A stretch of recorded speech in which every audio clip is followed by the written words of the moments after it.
Paz do Senhor Jesus, meu amado, bem-vindo de volta à nossa escola bíblica.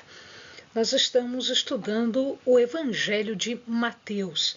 Então, pegue a sua Bíblia, pegue o seu caderno de estudos, ore o Senhor, pede a Ele discernimento, entendimento, conhecimento, sabedoria, pede a Ele proteção, para que nós possamos desvendar dos seus mistérios. Nós já estamos nos últimos capítulos e estamos falando sobre a paixão e a ressurreição de Cristo.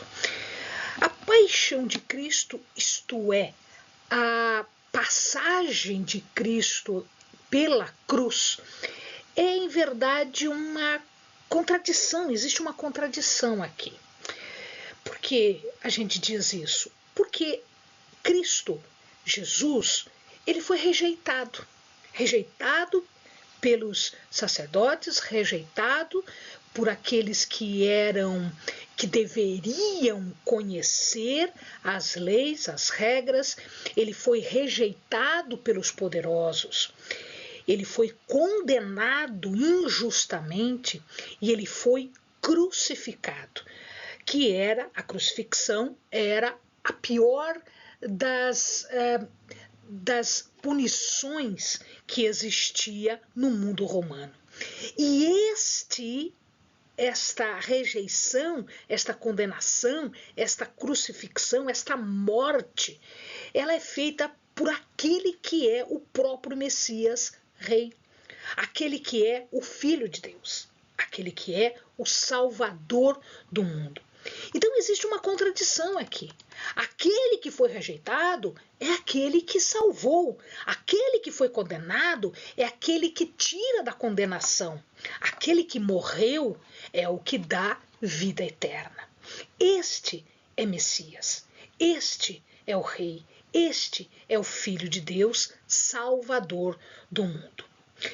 E aqui, portanto, o tema predominante desse final é que este Cristo que está aparentemente derrotado é, em verdade, aquele que venceu.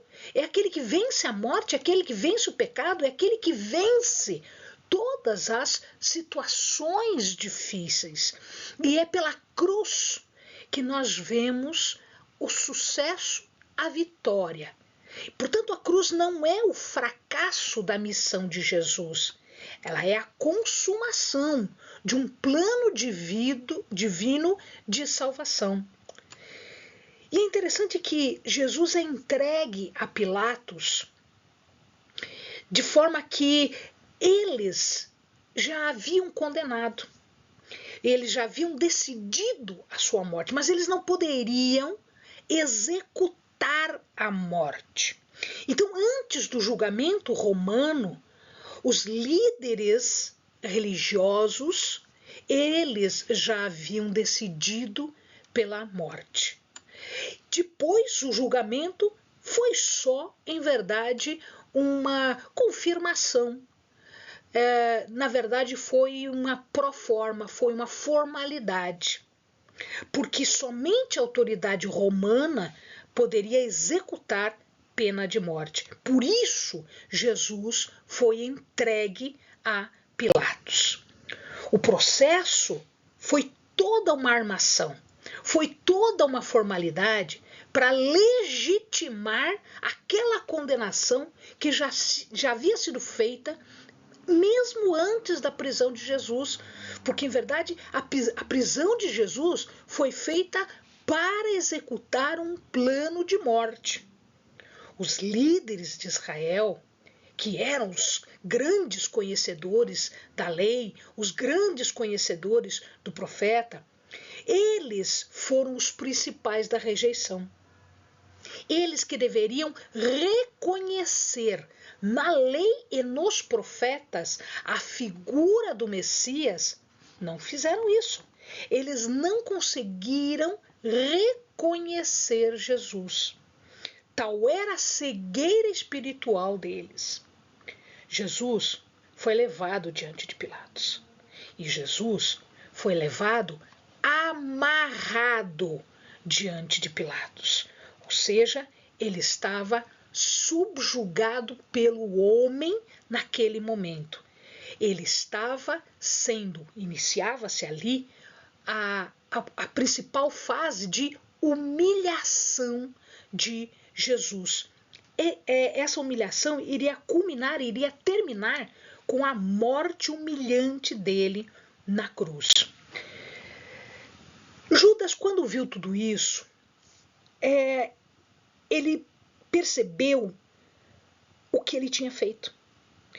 Ele só entendeu a gravidade do seu ato quando Jesus foi levado e quando Jesus foi, então, condenado. Ele não tinha entendido ainda antes. Ele achou que Jesus ia ser preso e não ia acontecer nada. Mas ele não sabia que aquilo tudo era um plano de Deus. Mas ele não teve condições, ele não tinha espiritualidade suficiente para encontrar um caminho de arrependimento. Judas, ele não teve arrependimento, ele teve remorso. E o remorso não leva à salvação. Não é o arrependimento que leve à salvação. Ele, ao ficar em remorso, em verdade, ele só piorou a situação dele, porque ele entrou em desespero. A primeira coisa que ele tentou fazer foi devolver as moedas para ver se ele tinha condições de ser perdoado. Ao devolver as moedas, ele mostra que ele entendia, ele tinha consciência da culpa dele. Mas esse remorso, essa consciência da culpa, ela não produzia restauração. O remorso aqui estava no lugar do arrependimento. Deveria se dar arrependimento. Porque arrepender-se, amado, é muito mais do que lamentar. É muito mais do que dizer, eu sou culpado, eu fiz errado. Não. O arrependimento leva o pecador para Deus, diretamente para Deus. E quando ele vai para Deus arrependido, aí sim vem restauração. Judas não fez isso. Judas foi até os sacerdotes, jogou as moedas aos sacerdotes no chão do templo, e isso já demonstrava um sinal de desespero. Ele estava desesperado, porque ele agora entendia o que ele tinha feito. Esse dinheiro era um preço de sangue. Por que a gente diz que é um preço de sangue? A própria palavra diz, né, que é preço de sangue. Porque por conta desse dinheiro, uma vida foi entregue à morte. Não foi só uma denúncia, não foi só uma traição. Foi a vida de Jesus comprada com esse dinheiro.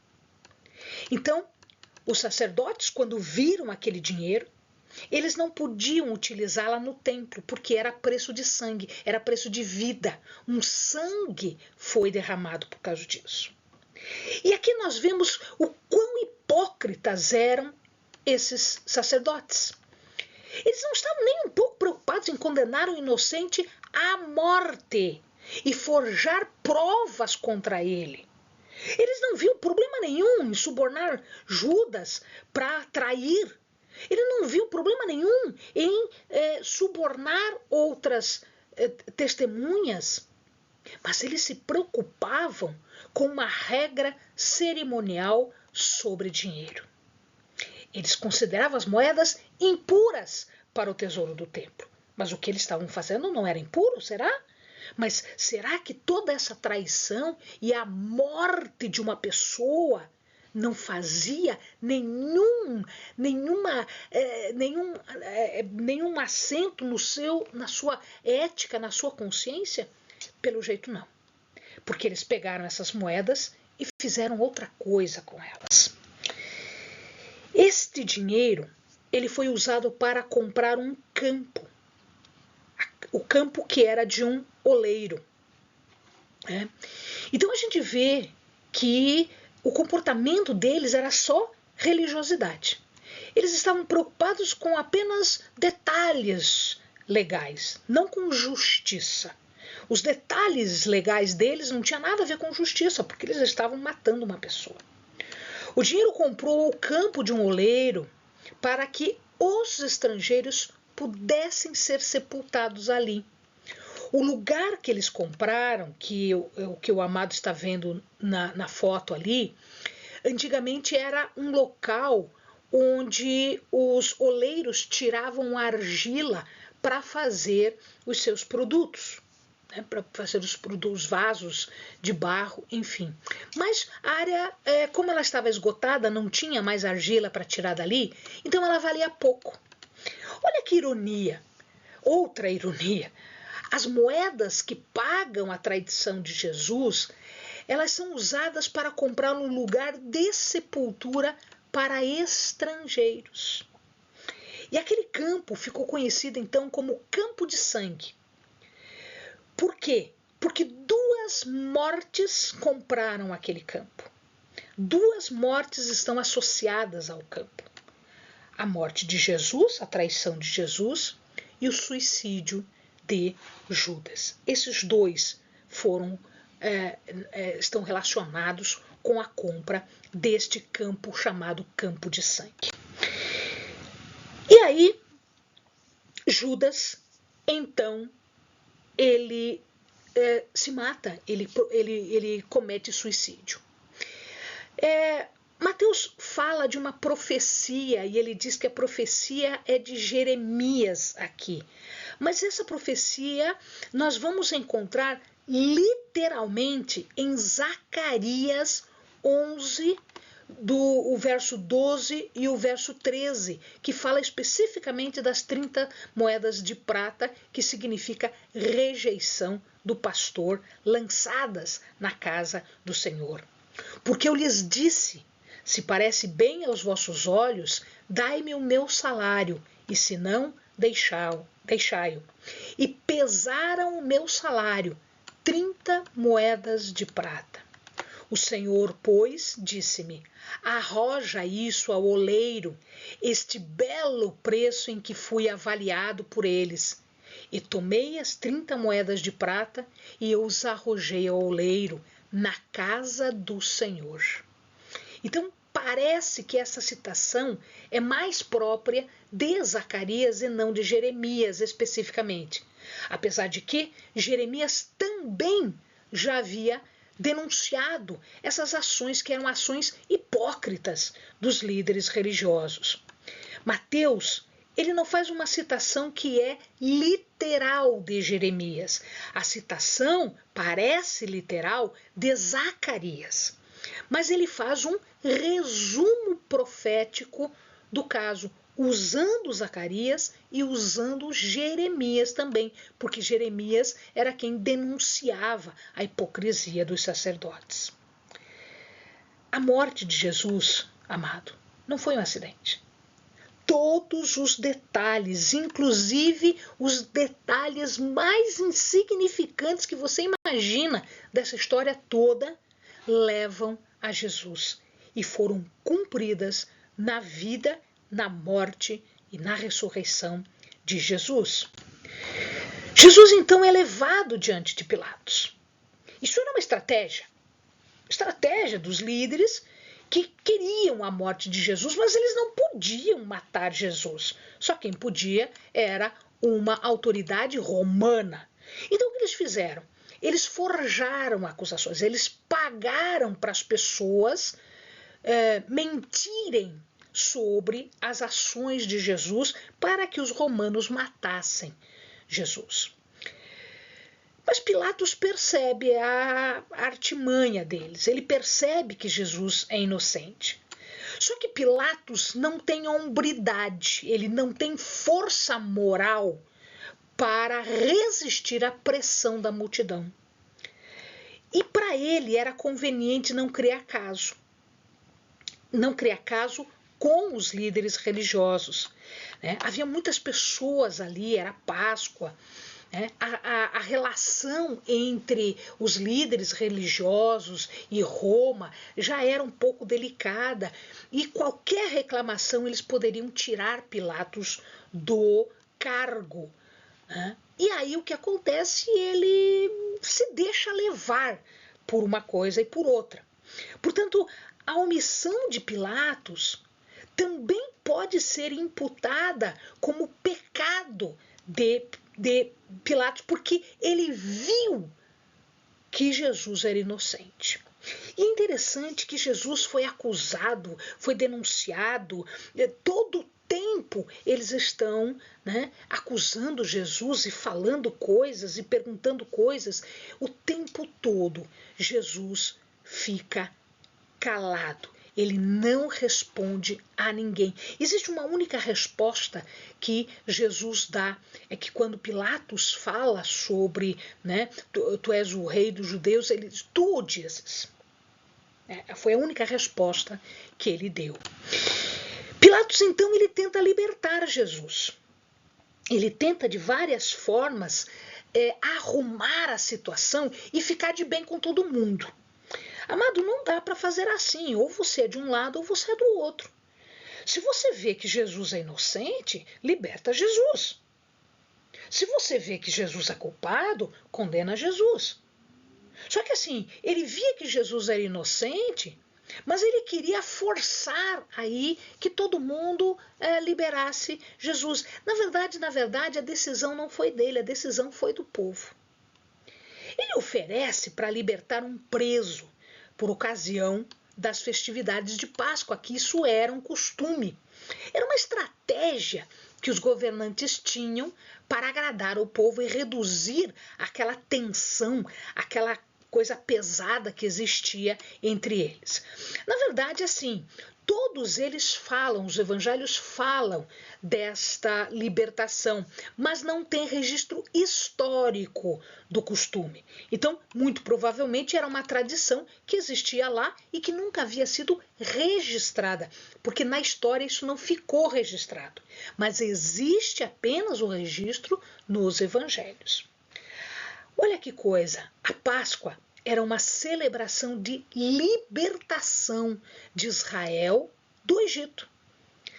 A multidão, entretanto, ela foi levada pelos sacerdotes e elas então rejeitam aquele que veio trazer a verdadeira libertação, não aquela libertação do Egito, mas a libertação de uma vez por todas. Engraçado que também naquela época tinha um preso lá chamado Barrabás. João diz que ele era um salteador, Marcos diz que ele é um homicida e Lucas diz que ele participava de insurreição. Então por isso que os romanos prenderam. Barrabás, Bar quer dizer filho, Abas quer dizer pai. Então é filho do pai, né? O filho do pai, esse é o nome de Barrabás. Alguns dizem que o nome dele era Jesus, filho do pai, Jesus Barrabás. E é interessante, né, que a humanidade, aqui a multidão, se deixa levar pelo que os sacerdotes falam. E os sacerdotes estão absolutamente errados sobre tudo. Então, Barrabás aqui é o representante dessa humanidade pecadora que se deixa levar pelo engano, pelo erro, pela coisa errada. O culpado seria libertado. E o inocente? O inocente morreria pelos culpados. Jesus, o Messias Salvador, inocente, vai ser condenado. Ele é substituído. Ou seja, Barrabás é liberto e ele, o substituto de Barrabás, vai ser condenado e vai ser morto. Pilatos pergunta, olha de novo ele querendo tirar a responsabilidade, pergunta quem ele deve soltar. Ele tinha certeza que o povo ia dizer Jesus, porque Jesus era aquele que curava, ressuscitava, ensinava. Ele não tinha feito nada de errado. Mas não foi isso que aconteceu. A turba estava totalmente enganada pelos sacerdotes. A cegueira espiritual era tão grande que a escolha foi por Barrabás. A condenação foi para Jesus. Pilatos percebeu então que não era zelo pela lei, não era preocupação com a verdade, era inveja, pois Jesus tinha maior autoridade moral, tinha admiração, tinha influência junto à população que era carente, que era simples, que era pobre. Apesar de Pilatos perceber por si a inocência de Jesus e o comportamento de Jesus ser o comportamento de um inocente, e o aviso que a esposa dele disse para ele não se meter com isso, ele condena Jesus à morte de cruz. Por quê? Porque assim estava escrito. O inocente deveria morrer por nós, pecadores. Amém, amados? Bons estudos.